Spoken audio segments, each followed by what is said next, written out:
बच्चों में पढ़ रहे हैं कक्षा 11 की एनसीईआरटी पाठ्यक्रम पर आधारित गणित की पुस्तक का अध्याय नंबर 9 अनुक्रम व श्रेणी। बच्चों भाग नंबर 9 हम पढ़ने जा रहे हैं, जिसमें प्रश्न नंबर 4 से 6 हम करेंगे।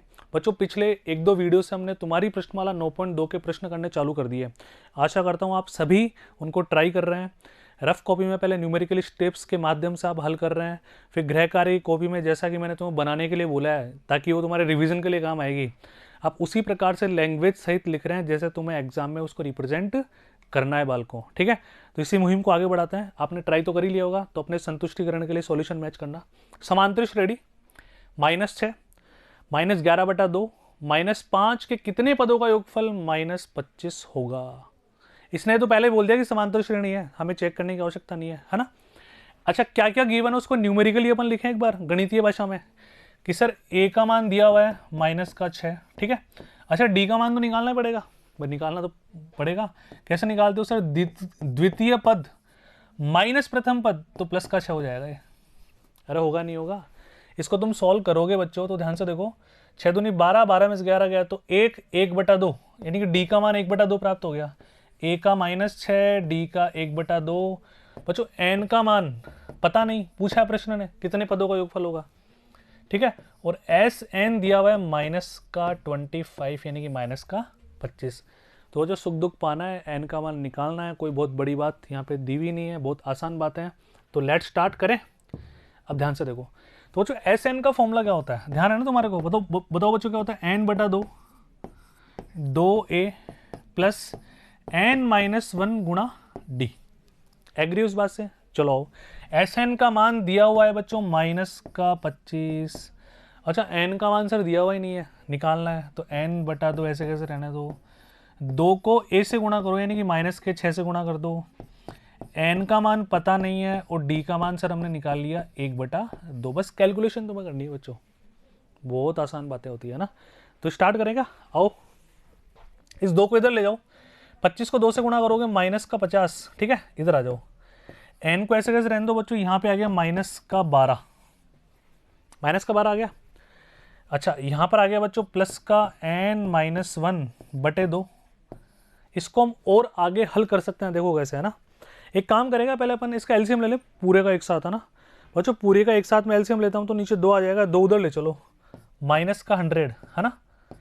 अच्छा, ये -12n 2 से गुणा करो बच्चों, -24n, बोलो हाँ है ना। इस n-1 पे इस 2 से कोई प्रभाव नहीं पड़ने वाला, केवल n मल्टीप्लाई होगा। n को मल्टीप्लाई करें तो n² भाई n दोनों से मल्टीप्लाई होगा ना।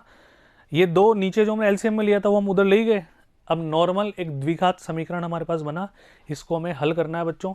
पहले एक बार इसको सिस्टमेटिक तरीके से हम लिख लेते हैं बच्चों। फाइनल क्या बना, n² 24 और 1 -25n, ठीक है। सहमत हो ना बच्चों इस बात से, ये -100 है ना भाई, ये पूरी जनता तो इधर ही है पहले से, इस वाली जनता को इधर ले आओ तो +100 बराबर 0। ये हमारे पास एक द्विघात समीकरण बना बच्चों, जहां से n का मान हम प्राप्त कर सकते हैं। चलो तो लेट स्टार्ट। अब बच्चों तुम्हारे पास 2 तरीके हैं, श्रीधराचार्य विधि या गुणनखंड विधि। तो तुम्हारा मन करे वैसे कर लो, लेकिन इसको हम गुणनखंड विधि से करते हैं तो बच्चों बहुत आसान हो रहा है। देखो कैसे, n² -20n -5n, भाई जोड़ने पर तो 25, गुणा करने पर 100, +100 बराबर 0। देख पा रहे हो ना, n कॉमन लिया, n-20, यहाँ से -5 कॉमन लिया, n-20 बराबर 0। जब ब्रैकेट के अंदर जनता समान आती है, इसका मतलब हमने सही कर दिया, टुकड़े हमने सही ले लिए। तो n बराबर 20 प्राप्त होता है, यहाँ n बराबर 5 प्राप्त होता है। बच्चों n के 2 मान हमारे को यहाँ पर प्राप्त होते हैं। लेकिन अब यहाँ पे देखो है ना, n का मान 20 भी प्राप्त हो रहा है, n का मान 5 भी प्राप्त हो रहा है। अब इसकी कहानी देखते हैं, आगे बढ़ो बच्चों। देखो ये पूरा ऐसे कैसे तुम लिख लोगे, कोई शाब्दिक एरर हो तो उसको तुम सही कर लेना। n बराबर 20 या 5। अब यहाँ पर कई बार क्वेश्चन उठता है, क्या दोनों मान संभव है, क्या दोनों मान संभव है। सर 20 पद भी हो सकते हैं और 5 पद भी हो सकते हैं, ये कहानी कम समझ में आई थोड़ी सी है ना। तो मुझे देखो बहुत आसान बात होती है, इसमें क्या होता है, -25 एडिशन हमें लाना है ना। तो इसमें अगर 5वें पद पे चले तो -25 आएगा, और 20वें पद पे चले तो भी -25 आएगा। ऐसा नहीं है, हमने क्या बोला, दोनों मान संभव नहीं है, या तो 5 या 20। भाई बात को समझो, जब दो बातों का मल्टीप्लीकेशन 0 आता है, इसका मतलब हम क्या बोलते हैं, या तो ये 0 या ये 0। बोलो हाँ है ना, तभी तुम लगाते हैं या, तो तुम्हारा आंसर प्राप्त होता है। पक्का, कोई दिक्कत वाली बात नहीं है। आगे बढ़ते हैं। पांचवा प्रश्न क्या कह रहा है, किसी समांतर श्रेणी का बच्चों का लिखा हुआ ध्यान रखना ना, का पीवा पद 1/q तथा क्यूवा पद 1/q है। पीवा पद 1/q तथा क्यूवा पद 1/p है, सही कर लेना बच्चों इसको। तो सिद्ध कीजिए पी क्यू पदों का योगफल ये होगा। यहाँ पी और क्यू बराबर नहीं है, ऐसा ही कहना चाह रहा है ना। तो लेट स्टार्ट, बहुत आसान है।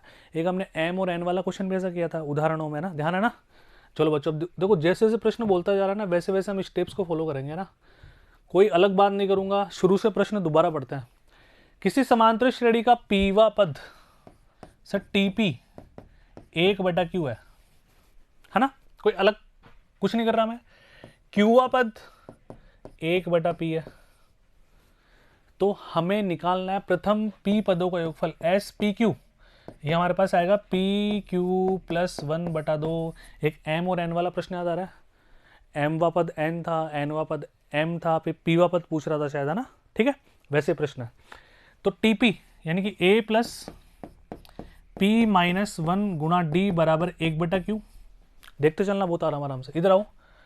a प्लस क्यू माइनस 1 गुणा d बराबर 1/p।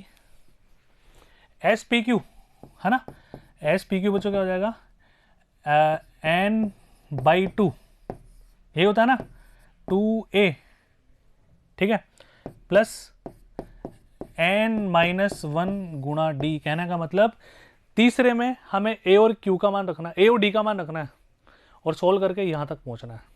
ठीक है, यहां से देखो दो समीकरण, दो ही वेरिएबल है, p और q का कुछ नहीं करेंगे, a और d को सोल्व करते हैं, a और d का मान हम निकाल लेते हैं बच्चों। तो अब समझ गए ना मैं क्या करने वाला हूँ, पहले दोनों समीकरणों से a और d का मान निकालते हैं बच्चों। प्रैक्टिस करके आ जाओ ध्यान से।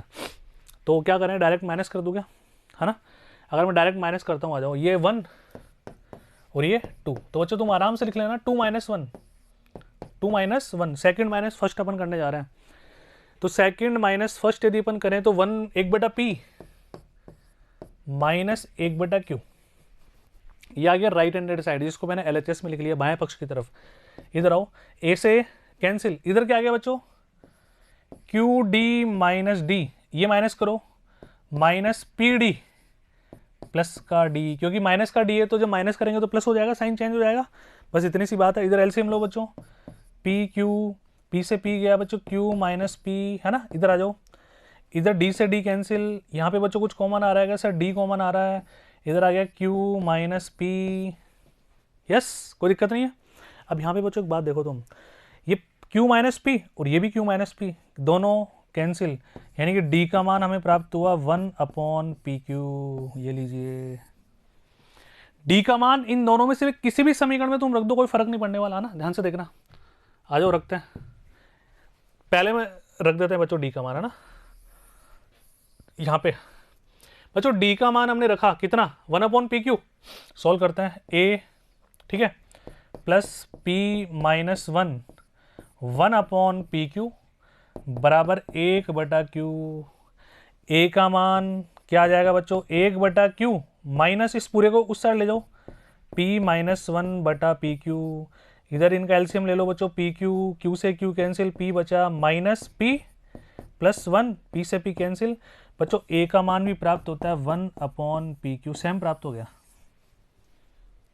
बहुत आसान है, मतलब a का मान भी 1/pq प्राप्त हुआ, d का मान भी 1/pq प्राप्त हुआ। अब हम कहाँ रखने वाले हैं बच्चों, तीसरे में, जहाँ हमें सोल्व करना है। ठीक है, ध्यान से देखना, pq/2, a का मान 1/pq प्लस pq माइनस 1 और 1/pq, d का मान भी यही है ना। आ जाओ बच्चों सोल्व कर लेते हैं, अब तो क्या ही है ना। pq/2, इधर हमने एलसीएम लिया, सेम आ गया pq, ये 2 प्लस pq माइनस 1, pq से pq कैंसिल। बच्चों 2 में से 1 गया तो 1 बचा, तो ऊपर बचा pq प्लस 1 और नीचे ये वाला 2। क्या हमें यही सिद्ध करना था, क्या यही सिद्ध करना था, इति सिद्धम। बट डेटा थोड़ा अजीब हो सकता है, बटे में हो सकता है, माइनस में हो सकता है, लेकिन आप आत्मविश्वास के साथ बढ़ते जाओ, जैसा प्रश्न ने बोला वो करते जाओ। बताओ बच्चों मैंने कौन सी स्टेप अलग की? कुछ नहीं की ना। ऐसा हमने उदाहरण में एक प्रश्न किया था, बस उसी समय हिम्मत मिली कि हमने किया हुआ है, तो तुम भी फटाफट से पेन चलाओ जल्दी से। लैंग्वेज यहाँ से तुम कॉपी कर लेना, इसमें कोई छोटी मोटी मिस्टेक मिल जाए तो उसको अवॉइड मारना। प्रॉपर मैंने तुम्हें समझा दिया। बस एक बात का विशेष तुम्हें ध्यान रखना है, क्या, जहाँ जहाँ कोई भी न्यूमेरिकल स्टेप करने से पहले कुछ बोल रहा हूँ मैं, जैसे मैंने यहाँ पे बोला समीकरण 2 में से 1 घटाएंगे, मैंने शॉर्ट में लिख दिया, तुम्हें तमीज़ से लिखना है समीकरण 2 में से समीकरण 1 घटाने पर, इस तरह से, ठीक है। फिर यहाँ पे देखो डी का मान प्राप्त हुआ, मैंने वर्बली तुम्हें बोला कि समीकरण 1 में हमने रख दिया यूं ऐसे, तुम नीचे आराम से लिखो d बराबर 1/pq मान समीकरण 1 में प्रतिस्थापित करने पर या रखने पर, अतः समीकरण 3 में रखने पर, अतः इति सिद्धम, मतलब अपनी लैंग्वेज पूरी प्रॉपर सिस्टमैटिक तरीके से, क्योंकि यहाँ पर आप मुझे सुन भी पा रहे हो, मुझे देख भी पा रहे हो, वहाँ पर एग्जामिनर केवल आपको देख पाएगा। बस ये बात तुम्हारे दिमाग में फिट है तो अपनी भाषा में तुम सॉल्यूशन लिखने में सक्षम हो जाओगे बच्चों ना। आगे बढ़ते हैं, प्रश्न नंबर 6, इस वीडियो का लास्ट प्रश्न होगा बच्चों ना। यदि किसी समांतर श्रेणी 25, 12, 19 डिक्रीजिंग घटती हुई सीरीज है कि कुछ पदों का योगफल 116 है तो अंतिम पद ज्ञात करो। खेल गया। अब टीएन पूछ रहा है, निकाल लेते हैं, कोई चिंता वाली बात नहीं बच्चों। देखो श्रेणी क्या है, 25 + 22 + 19, ठीक है, कुछ पदों का योगफल है ना, ये हमने टीएन ले लिया, पता नहीं कितने पद हैं, हमने एन पद मान लिया ना। एन पदों का योगफल बच्चों कितना है, 116 है, तो अंतिम पद ज्ञात करो। टीएन पूछ रहा है तो स्टार्ट हो जाएगा बच्चों, ध्यान से देखो। तो सबसे पहली बात, एस टीएन बच्चों होता क्या है, ध्यान से देखना, a + n, पता नहीं, n-1 गुणा डी का मान कितना है निकाल लोगे ना, -3, ये ध्यान रखना विशेष बच्चों। n का मान आते ही यहाँ पे हमें रखना है, हमारा आंसर आ जाएगा, ठीक है।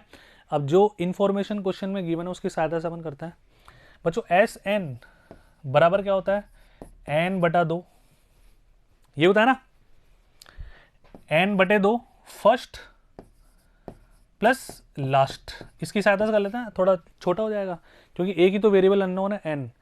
अच्छा, इसका मान दिया हुआ है बच्चों 116, इसका मान बच्चों कितना दिया हुआ है, 116। अब एक समस्या है सर, यदि हम tn रखते हैं तो tn भी वेरिएबल है और n भी वेरिएबल है, दो वेरिएबल आफत हो जाएगी बहुत, इसको और आगे एक्सप्लेन करते हैं। n/2 25, ठीक है, tn बच्चों क्या होता है, a + n-1 और d का मान बच्चों कितना है, -3। अब पूरे क्वेश्चन में केवल एक ही बात अनजान है, अननोन है, n, वो हम निकाल लेते हैं, ऊपर यहाँ पे रख देते हैं डिब्बे में ना। चलो आओ कैलकुलेशन करते हैं बच्चों। n/2 है ना, 25 और 25 50, 25 और 25 बच्चों कितना हो गया, 50 है ना। यहाँ पे आ जाओ, इसको मल्टीप्लाई करते हैं, -3n और +3 बराबर में बच्चों कितना आ रहा है, 116, कोई चिंता वाली बात नहीं है। अच्छा, इसको एक काम करो, इधर ही ले चलते हैं ना, है ना, 116 का दुगना कर दो यहाँ पे, ठीक है। तो पहले 100 का दुगना करो 200, 16 का दुगना करो 32, 232 इधर प्राप्त हो गया। इधर चलते हैं, n को अंदर मल्टीप्लाई करते हैं क्या, तो -3n², 50 और 3 53n, ठीक है। इस तरफ ले चलो बच्चों सबको, तो फाइनल इक्वेशन प्राप्त होती है 3n² -53n + 232 बराबर 0। इसको तुम्हें हल करना है और यहाँ से बच्चों n का मान हमें प्राप्त हो जाएगा। n का मान प्राप्त होते ही तुम्हें यहाँ पे रखना है, तुम्हारा क्वेश्चन खत्म, ठीक है। आओ, यही बनी बच्चों इक्वेशन, 3n² -53n + 232 बराबर 0। बच्चों इसके टुकड़े हमने कर लिए 29n और 24n। यदि टुकड़े तुम्हारे कोई स्ट्राइक ना हो तो बच्चों तुम कैसे करो, श्रीधराचार्य फॉर्मूला लगाओ। यहाँ पर बच्चों n का मान 2 प्राप्त होते हैं सोल्व करने पर, n = 8, भाई कैलकुलेशन है तो तुम खुद ही कर लोगे ना। n = 29/3। बच्चों पदों की संख्या कभी भिन्न में हो सकती है क्या, कि 2.5 पद है, 3 पद है, 3.25 पद है, भिन्न पदों की संख्या तो पूरी पूरी होती है, तो यहाँ पर ये पॉसिबल नहीं है। n = 8। अब n का मान 8 हमें कहाँ रखना था बच्चों, शुरू में रखना था। 25 + 8 - 1 7, 7 को -3 से गुणा करो, -21, -21 ही दोगा, और 25 में से घटा दो, तुम्हारा फाइनल आंसर प्राप्त हो जाएगा बच्चों 4। खत्म। इसी के साथ ये वाला पार्ट समाप्त होता है बच्चों। अगले पार्ट में अगले प्रश्नों के साथ मिलेंगे। कृपया ट्राई करें, कैलकुलेशन को बिल्कुल ढंग से देखें। मिलते हैं बच्चों।